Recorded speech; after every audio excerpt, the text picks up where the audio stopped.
한데 유럽 경제의 엔진이라 불렸던 독일이 유럽의 병자라는 불명예스러운 별칭을 듣고 있다.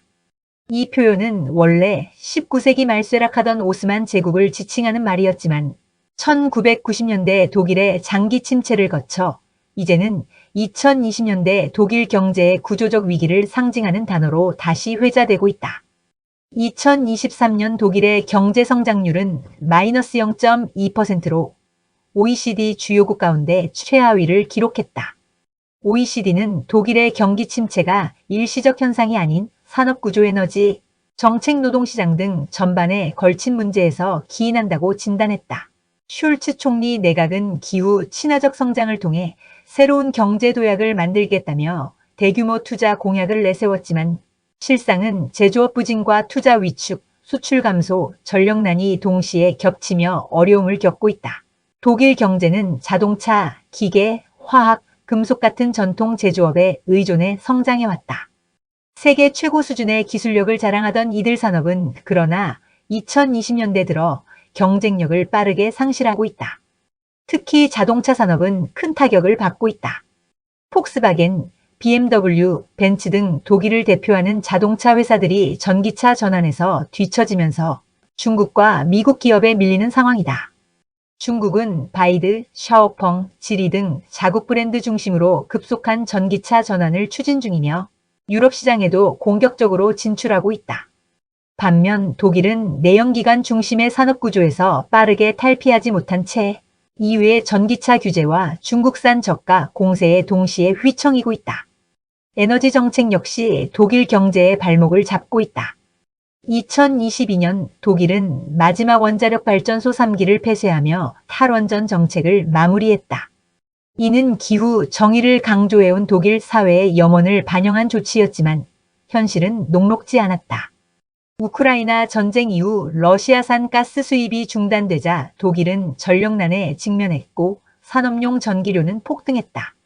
일각에선 친환경 에너지 전환이 빠르긴 했지만 준비가 부족했고 무엇보다 대체 에너지 공급망이 안정적이지 않다는 점이 문제로 지적된다. 풍력과 태양광은 날씨에 의존하기에 전력 수급이 불안정하고 이를 보완할 기술적 제도적 시스템이 충분히 마련되지 않았다. 한 연구에 따르면 독일의 에너지 전환 정책에 따른 총 비용은 2035년까지 약 1.2조 유로에 이를 것으로 예측된다. 노동력 부족도 심각한 문제다. 독일은 고령화가 빠르게 진행되며 생산 가능 인구가 줄어들고 있다. 현재 독일 전역에서 약 70만 개의 일자리가 비어 있으며 2035년까지 숙련 인력 부족 규모는 최대 700만 명에 이를 것으로 추산된다. 정부는 이민 확대를 통해 노동력 문제를 해결하려 했지만 언어와 문화, 기술 교육의 장벽이 높아 이민자의 노동시장 편입 속도는 더디다. 여기에 2023년 도입된 시민수당은 기본소득 성격의 복지 제도지만 일부 노동 참여 유인을 약화시킨다는 비판도 받고 있다. 이유는 2035년부터 내연기관 자동차 판매를 전면 금지할 계획이다. 이에 독일은 이 연료를 사용하는 내연기관 차량의 예외 허용을 요구하며 강하게 반발했다. 독일 자동차 산업이 아직 전기차 전환에 충분히 적응하지 못한 상태에서 이 같은 규제는 오히려 산업 붕괴를 앞당길 수 있다는 우려가 크다. 독일 국민 다수는 환경을 중요하게 여기지만 산업 붕괴나 실업 증가로 이어질 경우 기후 정책에 대한 지지도 흔들릴 수 있다. 이미 자동차 산업 지역에서는 환경보다는 일자리 유지를 외치는 목소리가 커지고 있다. 독일은 행정 절차가 지나치게 복잡하고 각 주 정부의 권한이 강해 정책 결정과 시행이 매우 느리다.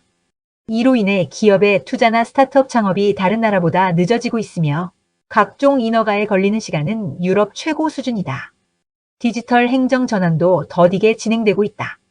독일은 유럽 내 IT 인프라와 행정 전산화 수준이 낮은 나라 중 하나다. 특히 공공부문에서는 여전히 문서 기반 절차와 우편 통신이 많아 민원 처리나 정부 지원금 집행에 시간이 오래 걸린다. 독일 경제가 겪고 있는 어려움은 일시적 경기 둔화가 아니라 산업, 에너지, 인구, 정치 구조 전반에서 누적된 구조적 문제다. 각종 개혁과 정책 조정 없이는 장기 침체의 수렁에서 벗어나기 어려운 상황이다.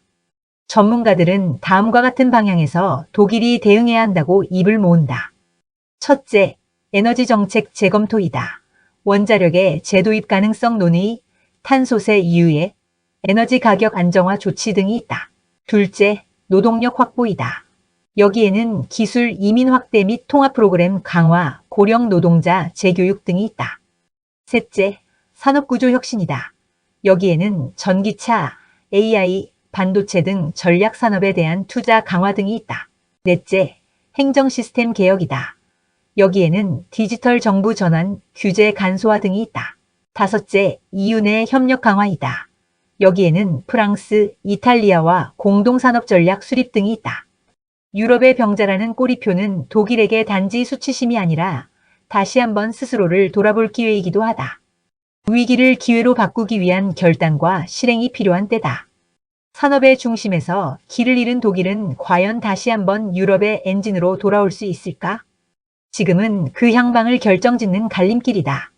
독일 경제가 겪고 있는 어려움은 단순한 경기 둔화가 아니다. 산업, 에너지, 인구, 정책 시스템에 걸친 구조적 위기가 겹쳐져 장기 침체로 이어지는 전형적 사례다. 이는 단지 독일 하나의 문제에 그치지 않는다. 지금 한국이 매우 비슷한 길을 걷고 있다는 점에서 경고의 거울이 되고 있다. 첫째, 제조업 편중된 산업 구조는 한국과 똑같다. 독일이 자동차 기계 중심의 중후장대 산업을 기반으로 성장했듯 한국도 반도체 자동차 조선 같은 특정 산업에 지나치게 의존하고 있다. 이들 산업의 부진은 곧 국가 경제 전반의 침체로 직결된다.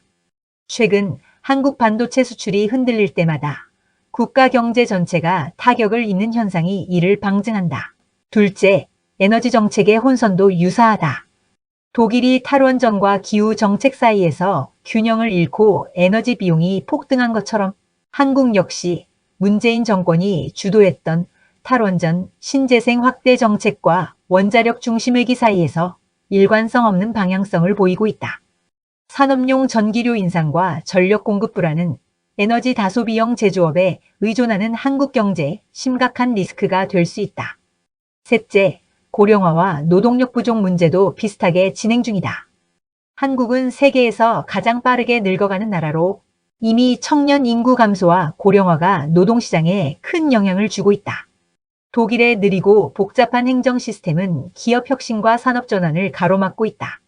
한국 역시 각종 인허가, 행정 처리의 속도 문제, 불확실한 규제 환경이 스타트업이나 첨단 산업의 성장을 제약하는 구조로 작동하고 있다. 예컨대 반도체, AI, 바이오 등 전략 산업에 대한 인허가, 부지 확보, 환경 규제 문제로 핵심 투자가 늦어지는 사례가 빈번하며 디지털 정부 전환이나 공공 서비스 개선 역시 체감 속도가 매우 더디다는 평가가 많다. 한국은 지금 독일의 10년 전과 매우 닮아 있다. 산업 전환의 더딘 속도, 에너지 정책의 혼선, 인구 구조의 급속한 변화, 행정 유연성 부족 등 구조적 유사점이 많다. 이는 단순한 경제 지표의 하락이 아니라 국가 경제 시스템 자체의 지속 가능성을 위협할 수 있는 신호다. 따라서 독일의 사례는 한국에게 다음과 같은 교훈을 준다. 산업 다변화와 전략 산업 육성, 특정 주력 산업만을 키우는 몰방 성장에서 벗어나야 한다. 소재, AI, 에너지, 바이오 등 미래 산업에 국가적 자원을 집중하고 중소기업의 체질 개선도 병행해야 한다. 에너지 정책의 일관성과 안정성 확보, 정치적 유불리에 따라 에너지 정책이 출렁이지 않도록 하고 산업 경쟁력과 기후 정책을 균형 있게 설계해야 한다. 노동시장 개혁과 폐쇄적 사회 분위기를 바꾸고 숙련 흑인제 유치를 위한 제도와 문화적 기반을 강화해야 한다. 행정 유연성과 디지털 전환 가속화, 정부와 공공부문의 민첩성을 높이고 인허가, 규제 프로세스를 획기적으로 줄이는 것이 기업 성장의 관건이다. 지금 우리가 독일의 실패를 보고도 반응하지 않는다면 수년 내에 아시아의 병자라는 오명을 한국이 뒤집었을 수도 있다. 위기는 조용히 찾아온다. 다만 이러한 징후를 읽고 제대로 준비할 수 있다면 그 자체가 기회라 하겠다.